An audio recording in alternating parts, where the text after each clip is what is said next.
hocam. Merhabalar sevgili öğretmenim. Merhabalar.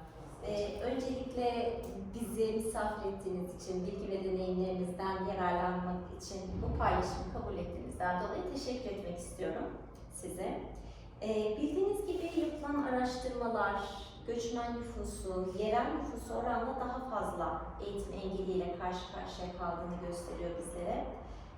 Biz de bugün sizinle bu süreci deneyimlemiş bir öğretmen olarak, tecrübeli bir öğretmen olarak sınıflarınızda yer alan mülteci ya da geçici koruma statüsünde olan öğrencilerin karşılaştıkları eğitim engelleri hakkında sohbet etmek, söz konusu engelleri kaldırmaya yönelik eğitim sürecine uyumlarını sağlamada bize kolaylık sağlayan kapsayıcı teknolojiler hakkında konuşmak üzere burada bir araya geldik.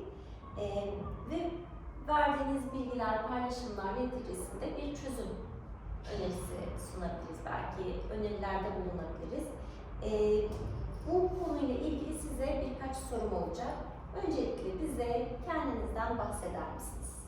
Ben Sevgi Erkül, Balıkesir Kalesi Atatürk İlkokulu'nda 4. sınıf öğretmeniyim şu anda. 31 yıllık sınıf öğretmenliği tecrübem var diyeyim. Ama yabancı öğrencilerle çalışmamız son yıllarda ülkemize onların gelmesiyle beraber oldu.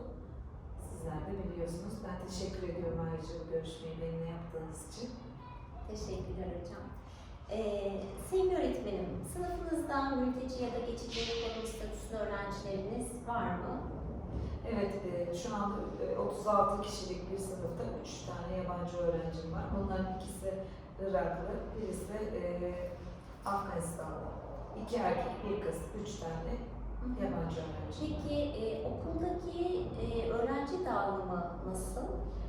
Yani okuldaki öğrenci dağılımı ne diyeyim, çok kozmopolit. Yani bizim okulda genelde Iraklı, çok Suriyeli yoktu ama bu yıl birinci sınıflara da gelmiş. Afganistanlı, İranlı var, Afrikalı falan var, yani ten rengi değişik, kıvırcık saçlı zenci çocuklarımız bile var, yani bayağı farklı ülkeden gelmiş yabancı öğrenciler var okulumuzda.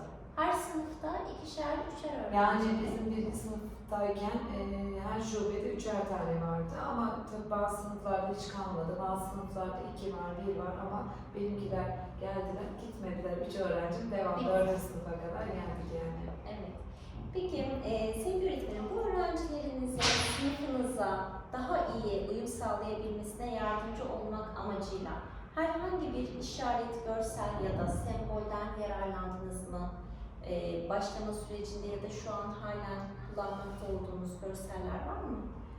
Yani şu an en son pandemi döneminde yaşadığımızda hani şeylerle diğer çocukları da aynı şekilde olabildi. Neleri yapmamız gerektiği konusunda şeylerimiz vardı. Tabii ki maske tak, mesafe koru, farklı şekilde görsellerden yararlandık tabii ki çocuklardan. Görsellerden başka şekilde de yararlandık.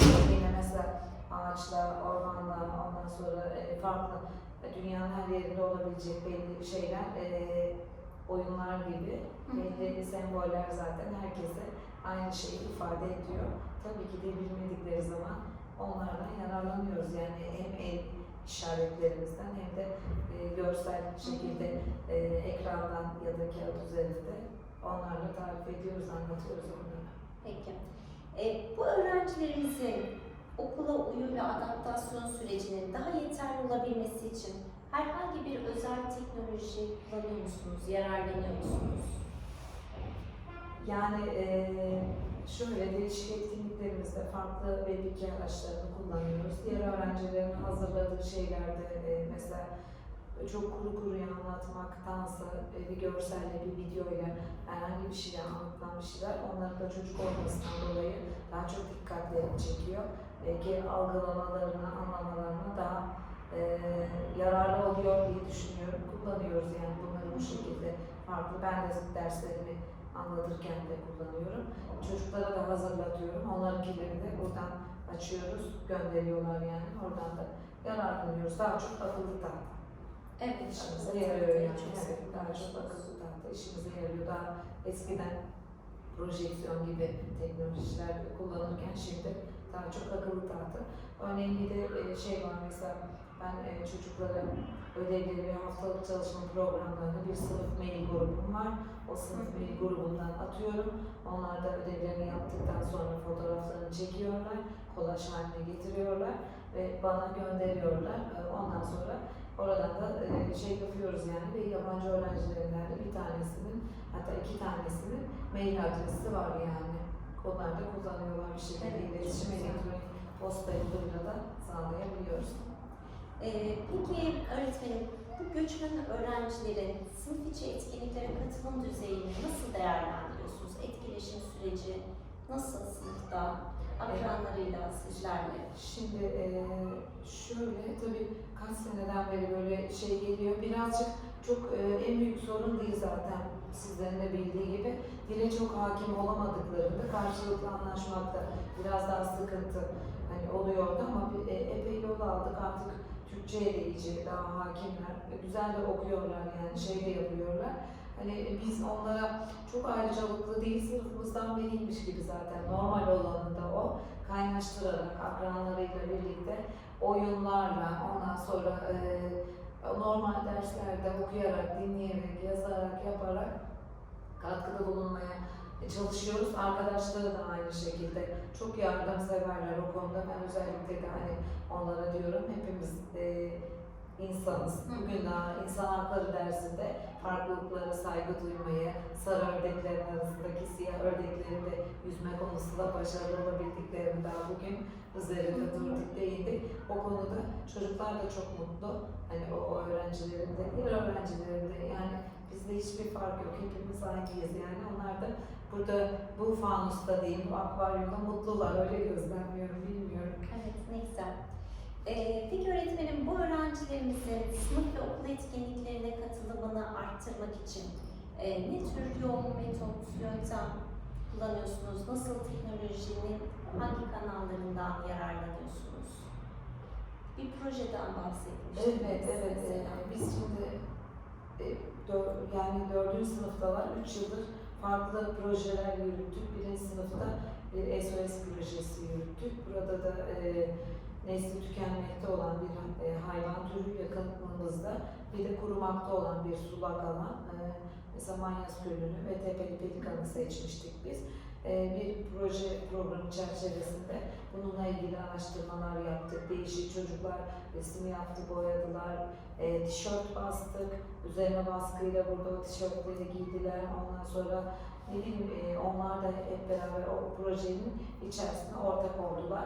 2 yıldır da İTÜ'nün projeleri yürütüyoruz. Hatta önceki sene 2 taneydi, geçtiğimiz yıl 1 taneydi.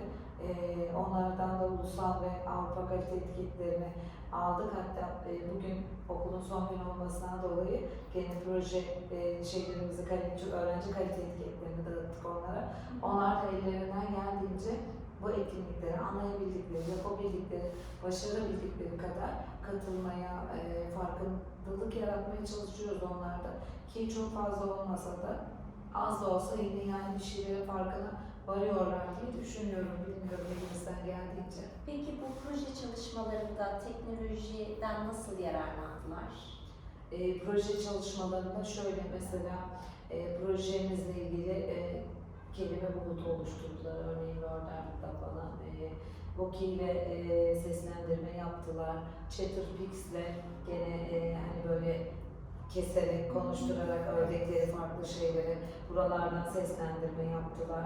Story Jumper'la hikayeler hazırladılar. Farklı video programlarıyla mesela geçen sene vatanın nadir ve nesli kesilmekte olan bitkileri Azerbaycan ve Türkiye ortaklı bir projeydi.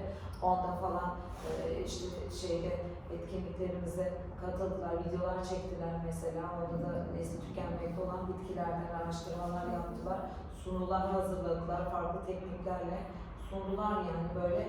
Onlar da ellerinden geldiğince bir şeyler yapmaya, hani sürece dahil olan hiçbir şey olmasa, burada izlerken, bakarken, mesela Zoom üzerinden yaptığımız öğrenci ve işte webinarlar vardı yine proje ortaklarımızla. Mesela sanal müze gezimiz vardı, ona falan hep ortak oldular, ellerinden geldiğince katıldılar. Onlara da daha açıklarını doldurdular diye düşünüyorum biraz bir şeylerle. Evet, çok güzel. Peki bu öğrencilerimizin eğitim sürecinde destekleyebilmek adına ne tür özel teknolojilerden yararlanıyorsunuz? Mesela birinci sınıftayken falan onları okuma yazma öğretme sürecinde hani okul dışı zamanda çağırarak yine de farklı sunulardan, slaytlardan, değişik sesli, görsel müzikli materyallerden, müzikli işte onlardan yararlanmıştık ve mesela ben Morba Campus bir eğitim Evet. sitesi biliyorsunuz. Ondan çok yararlanıyorum. Onun da şeyleri çok hoşlarına gidiyor, ilgilerini çekiyor. Dünyanın her yerinde çocuk yani çizgi film seviyorlar. Yani çizgi animasyonlardan, işte farklı videolardan, farklı seslendirmelerden yararlanıyoruz. Onlar o süreçte falan çok yararlı oldu. Onlara okuma yazma öğretme sürecinde. Tabii ki birazcık onlar Türk akranları gibi çok erken okuyamadılar. Çünkü yabancı bir ülkeye gelmişler, yabancı bir ülkede hayat mücadelesi verirken okuma yazma tamam önemli ama öncelik o değildi yani.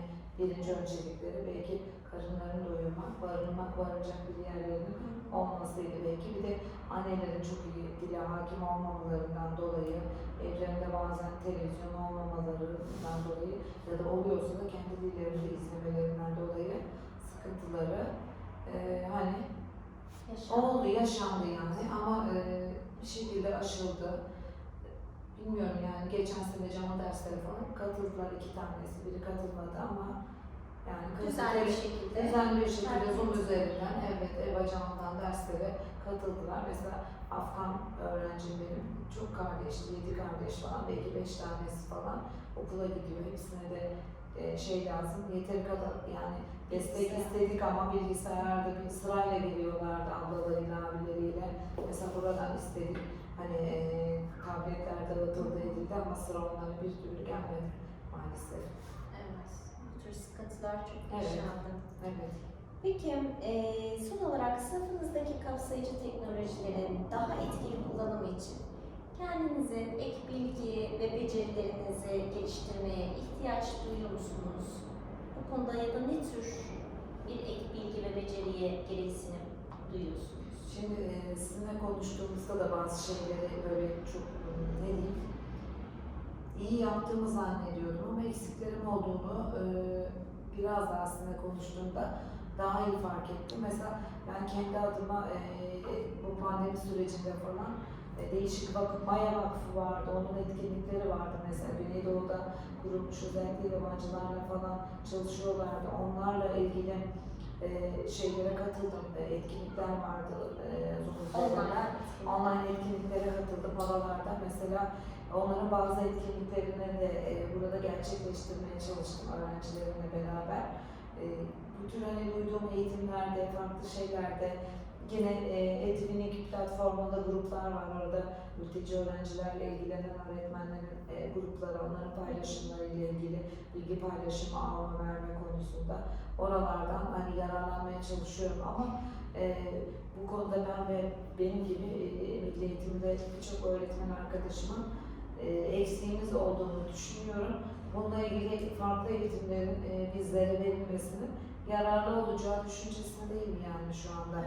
Hani hem teknolojik açıdan neler yapabiliriz, hem akademik açıdan sınıfta neler yapabiliriz. Bunlarla ilgili eksiğimizin çok olduğunu, bununla ilgili bir şeylerin özellikle mesela üniversite işbirliğiyle falan bir şeylerin yapılabileceğini düşünüyorum yani. Bunu da artık ben de getiriyorum, öneri olarak sunuyorum. Sizler de bir şekilde kendinizde yani Balıkesir Üniversitesi'nde ya da daha yukarıda yapılabilecek bir şeyler.